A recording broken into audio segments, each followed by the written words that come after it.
Yes, guys, just woke up, just got to the stadium now before the derby versus Man City, and we've got to talk about Weghorst. Listen, he's a striker who's coming.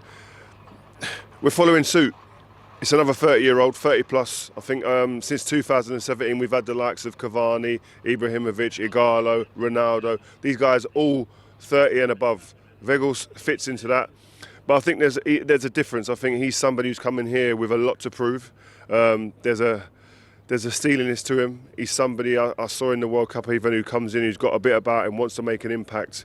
I think he'll relish this. He isn't the fashionable choice. He isn't the choice that jumps off the page that you go, do you know what, I can't wait to see him. He's not that player that you look at like that. But we're looking for impact. We're not looking for headlines. We're not looking for flashy stories and the spotlight. We're looking for impact players that can come in and make a difference in his team, and I think he could be that. Do not judge him on what he done at Burnley. I think everywhere else he's been, he's scored a lot of goals. I think if you look, I think it was from 2017-18 season, while he was in Germany, only Lewandowski scored more goals than him, and he'd actually scored more goals than Haaland. So that shows you the pedigree in the area that he was sitting in, and he's got something, and he's going to be very different to what we've got, and I think I like that. He's someone we can play into.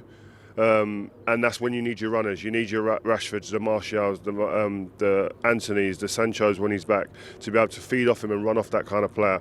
And he's going to unsettle people. I think that's something that we've missed. We haven't had that someone who can be a bit nasty in the years gone by. No way is he like these players, but in terms of ruffling feathers and being that little bit of a different reference point, like a Tevez used to be, like a Rooney when they were angry.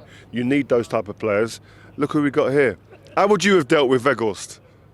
Oof. What's happening? How Yes. would you have dealt with Weghorst?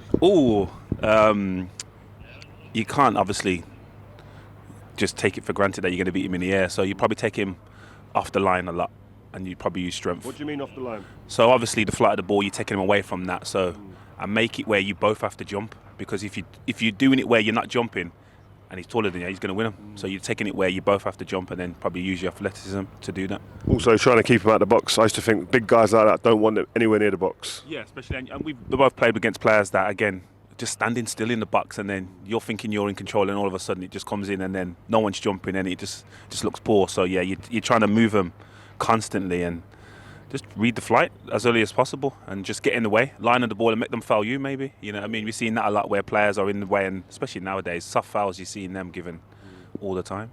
I've seen people talking about him as well in terms of pressing. He can press, and that's the Eric Ten Hag. He loves that, and I think he could be the catalyst, and he's the one that they trigger off. And I think it's important the way Man United want to play. If they play that high octane, high energy game, that they've got players who can kind of work that from the beginning, from the front areas. And as a defender, I hated playing against players that was like that. Closing you down. Yeah, That's no. the worst thing. And I watched him come on against Argentina. He was one of the ones that changed the game. So you just want to see him have that impact. So that's Weghorst, and we're here now. And Mr. Joleon Lescott has just turned up. And look at the way he swaggered onto set here. The confidence is just pissing me off. To be fair, I come to see Joel. Why? This man got to send me my ticket for Monday. Why? What? Talk me through that. What happened? He's coming on Monday. Oh, you coming? Yeah. Oh, you didn't know. Oh yes, you coming down? Ooh, Vibe with Fire is going to be very different. Please let us win. I'm begging you. I don't want this guy in the studio. I do not want him walking in the way he walked in with that confidence. Yeah. See you soon. See you Monday.